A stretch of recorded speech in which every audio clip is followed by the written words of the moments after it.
All right, this is my Fantasy Ambience project for formative 1 of TSE722.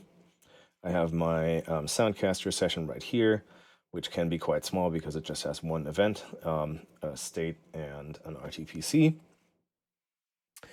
On the left here, you see my audio hierarchy. So every ambience has its own bus, which makes metering a lot easier and also means I can fold the associated reverb into that bus as well. And then the master switch container, I call it ambience master container, contains the 4 environments that we're supposed to design, and these are all of their individual elements are nested within their respective blend containers with some color coding there as well, just to keep an overview. If I expand these here, you'll see that there's a variety of both nested blend and random containers, many of which also contain other blend and random containers. So if I go into Beach, for example, we have a blend container of fauna that has 2 random containers and 2 individual containers. The random containers are seagulls played at varying intervals. The 2 sound effects here are looping beds of crickets that come in during the evening. Similarly, some light thunder that is individual sound effects at varying intervals that I also managed to get to a really small file size thanks to creating a share set for conversion settings for low-end content that doesn't really have a lot of high-end, where I reduce the sample rate as well. Yeah, wind and waves. There is 2 air loops, one for day and nighttime, and then 2 different kinds of waves that are individual sound effects that play at semi-random intervals. Similarly, for the dungeon, we have a bunch of spot effects here, so 2 kinds of bats, bugs, rodents, of course, the all-important monster screams. Again, all of these are individual spot effects with things such as, let me find the master, there we go, randomized spatialization with some leeway in terms of randomization within those parameters. Some have pitch variation. All of my spot effects across the entire project have an initial delay set up, just so whenever you hit play, you don't immediately get bombarded with one of every spot effect that is in that ambience. And that's different for everyone, and some have a randomizer on there as well. And then how I triggered a lot of these spot effects randomly is through the trigger rate transition with varying ranges of minimum maximum offsets, some triggering every 5 to 10 seconds, some triggering every 10 to 80 seconds, depending on the nature and length of the sound in question. Forest combines a lot of things too. We have a bunch of random containers for spot effects, such as birds flapping,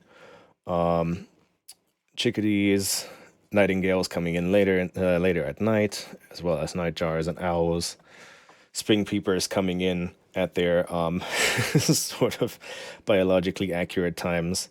That was actually something I managed to capture in the woods just around here. And then air loops for daytime and nighttime. A little creek that's sort of always going and responds a little bit to the thunderstorm that I had decided to put in between, let me remember.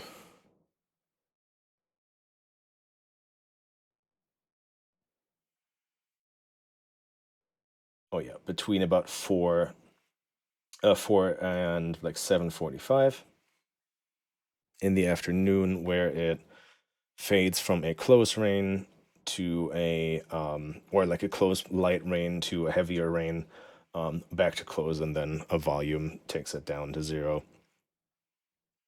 In the tavern, we have yet another set of nested blend containers containing ambience loops. Again, daytime, nighttime.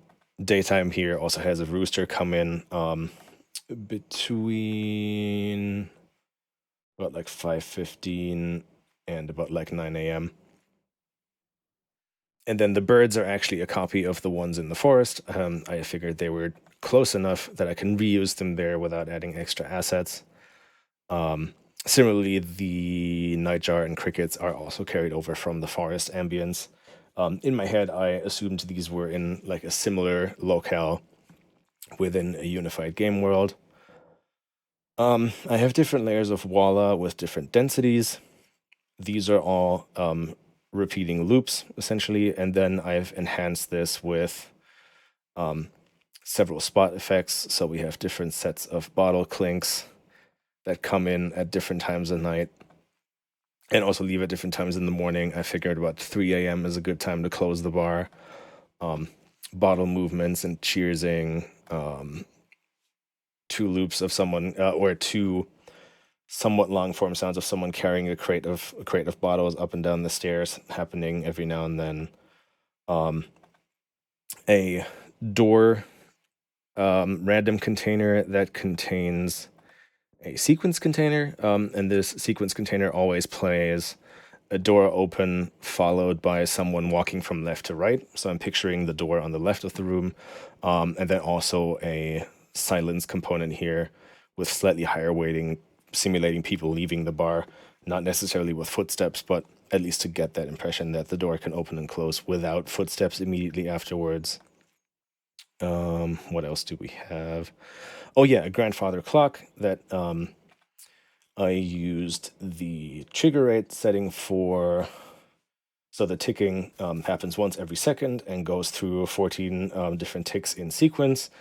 Even number, pretty important there because the ticks sort of have like an A B sound. And if it shuffles or randomizes, it can kind of sound a little weird. And so I put plenty of those in. They're super tiny, so put plenty of those in that it goes through.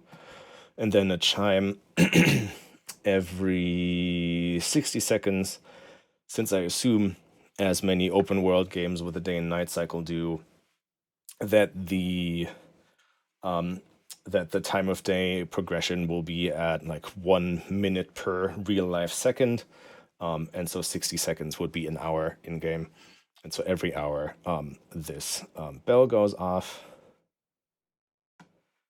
and the reason I have it on 30 seconds here is because I'm alternating between the chime and silence. I just wanted to make it so that if the first thing you hear is not immediately a chime when you start playing the ambience from anywhere in the middle of it. But that's really the only purpose of it, and so it alternates between the two every 30 seconds. Then there's another set of spot effects that are voices.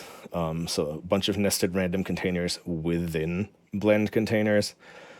And with those, I had a little fun. I used Soundly voice generator to feed German text to various other language text-to-speech models to just have a little bit of filler for the Walla that makes it a little more varied and makes it a little harder to pick out sort of the loop points.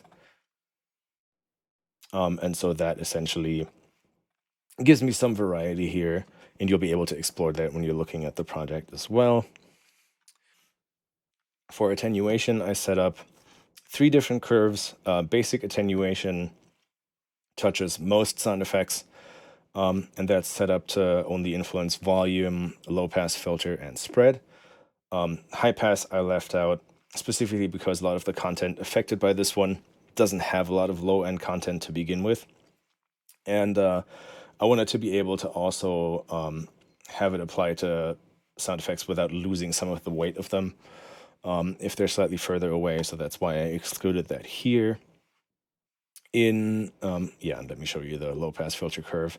In the cave attenuation, I relaxed the low pass filter quite a bit because with so many hard surfaces around, the early reflections will always be brighter than in like a forest or a room mostly made of wood. So I made the low pass filter a lot more relaxed here.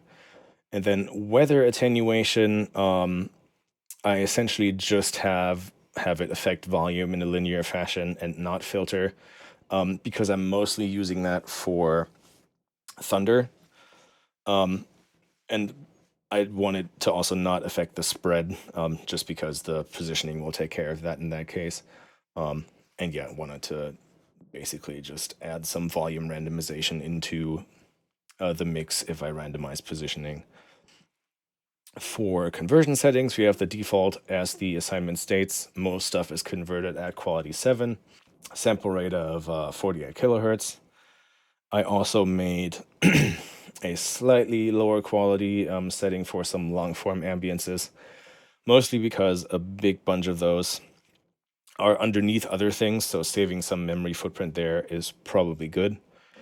And then the low end content, that's specifically just thunder, the drone or rumble in the cave, and that is converted to 24 kilohertz, also at quality 7, but the compression ratio universally is around 24 to 25 to 1, so those take up a lot less space that way. One other thing for my states, I have a default transition time of 5 seconds, just so if you switch between locations here, it's just not jolting, of course. And in an actual game, that might be different, but for here, it makes it pleasant to switch between different locales. So now what we can do is hit play and start at 12 p.m. in the forest.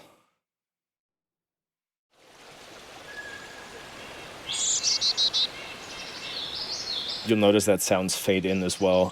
Some of the beds in there have a fade in outside of the loop points, just to make them less jarring when they come in after you hit play.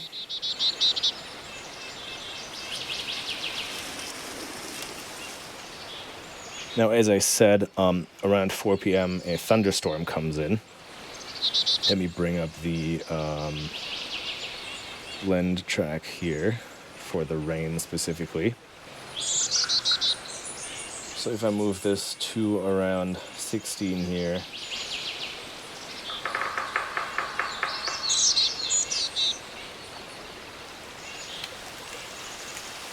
you'll hear the rain slowly coming in and the bird song fading more and more into the distance. The middle here within the blend container is the heavier rain. So the yellow ones right here are the lighter rain that is more slappy, so to speak.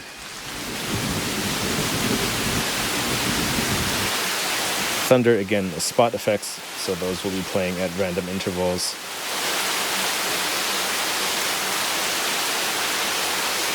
If I look right here, the thunder itself, I'm using the trigger rate transition, and that varies between 10 and about 30 seconds.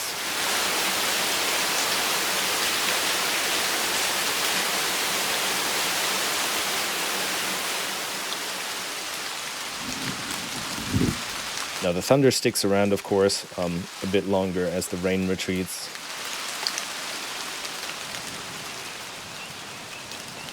And now we can hear the spring peepers coming in. Again, that's something I was able to record in the forests just around the corner. Alongside some nocturnal birds, of course, as spot effects.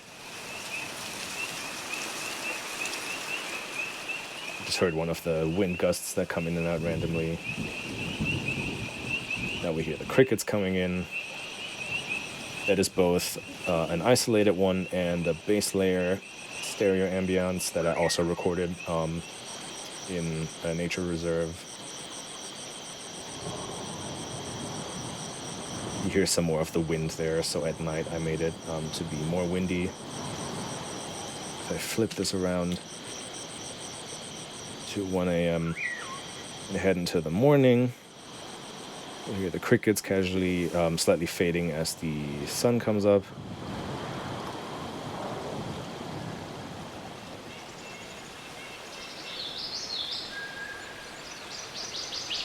And our daytime birds coming in again. So that's about it for the forest. Let's return to 12 p.m. and go to the beach.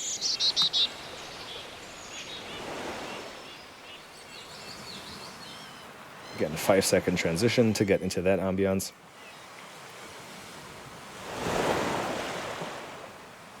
And again, so here we have the waves coming in at random intervals. We have the larger waves, which are stereo and further back, and then the foamy ones. Oh, never mind, it's the other way around. We have the large waves further up front and mono, the foamy ones stereo and further in the back, sort of simulating the greater sonic picture of the ocean that we're facing in the photo. And we hear seagulls every now and then. Those have randomized positioning. And so we have some different parts and locations here that they can be at.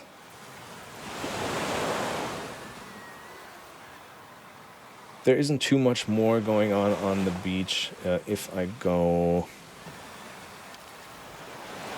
to nighttime, I'm going to go in reverse right now. You have, of course, different layers of crickets as the waves keep going. There's also going to be a little bit of thunder here and there, but no actual rain, so that's sort of simulating a faraway thunderstorm that doesn't hit the shore.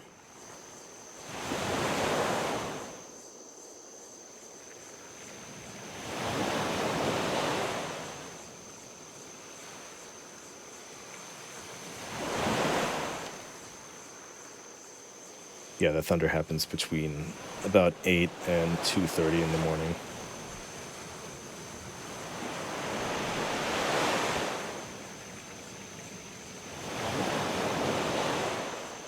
Now, let us go into the dungeon. Of course, as described in the assignment, time of day doesn't matter here. And we're starting off with our monster that's over in another part of the cave, sort of ominously growling from afar.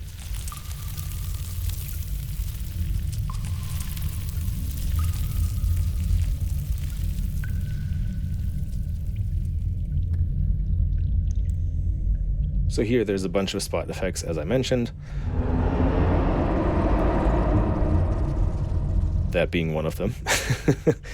So we have the monster screams, of course, created by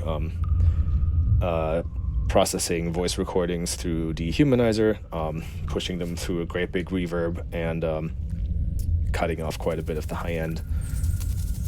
The reverb on the rest of the sources, like the water dripping, that is processed in real time. So I'm using Wwise built-in reverb for reverb on things like bats, bugs, rodents, and water droplets. Speaking of droplets, of course, those are spot effects, randomized, initial delay of 3 seconds, after that playing every 0.5 to 3 seconds or so. And I've tweaked the volume for some of them because some stuck out a little more. Adjusting like this made the slappier ones stick out less. Monster screams are seated every 15 to 54 seconds. So as to not have them be too repetitive. And here I'm also avoiding all the last 3 that were played, just to make sure that the player wouldn't be able to immediately recognize repetition unless they've played it for a long time. That's just like birds in some of the other ambiences, have randomized paths and positions. That applies to to bats, bugs, and rodents. So they all have randomized positions in one form or another.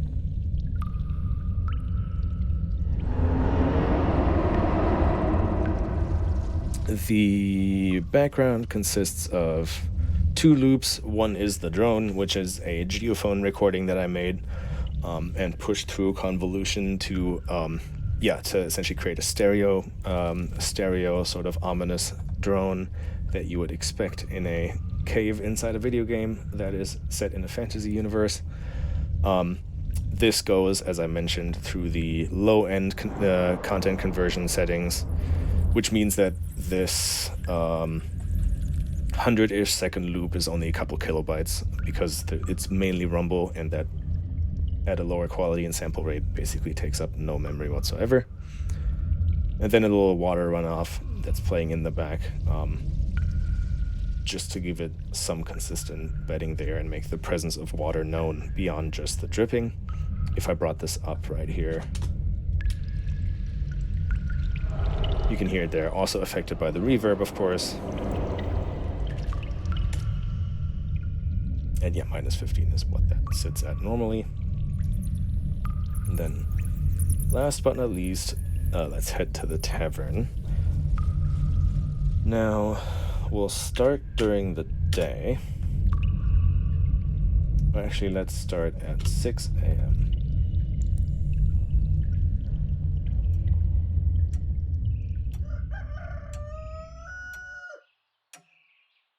So immediately it's very quiet. Of course, during the day, my idea was that the tavern's closed. All of the people working there have gone home. You hear a little bit of the ambience outside, which again is copies of some of the ambience from the forest scene, as well as the grandfather clock, which is of course always going, ticking once per second with a chime every 60 seconds.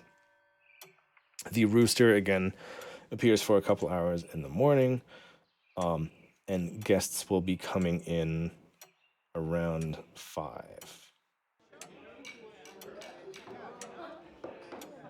So you first start with a quieter bed of patrons, with the idea being that if this were in a game, actual dialogue between characters would probably take precedence, and if you walk past characters, you would probably hear them much more loud and clearly than the walla in the background. But as we move the slider for game time, you'll see the walla slowly building up, the spot effects becoming more present, and any second now we should hear the door open and close. Just let it play for a bit.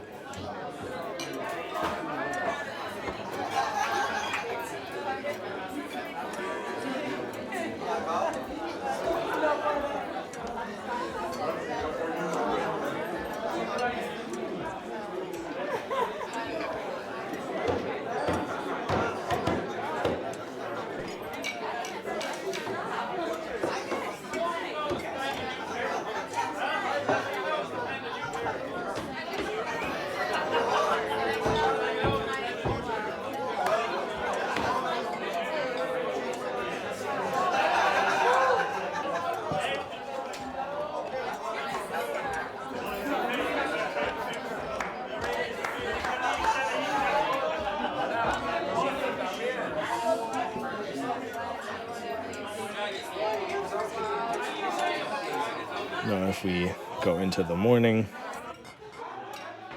we see that fade again, so the few remaining people still there. We'll keep going till about 3:30 or so,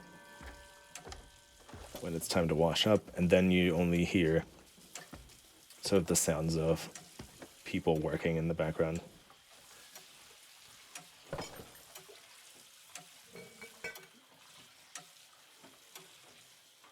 And these will actually be slightly louder in the project that you'll be getting.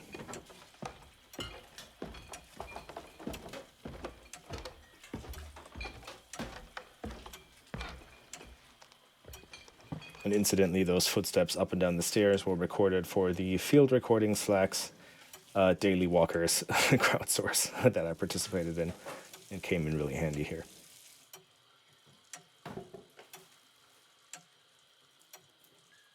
So yeah, that is that. And yeah, I hope my little walkthrough here made sense, and I'm looking forward to hearing your feedback on this.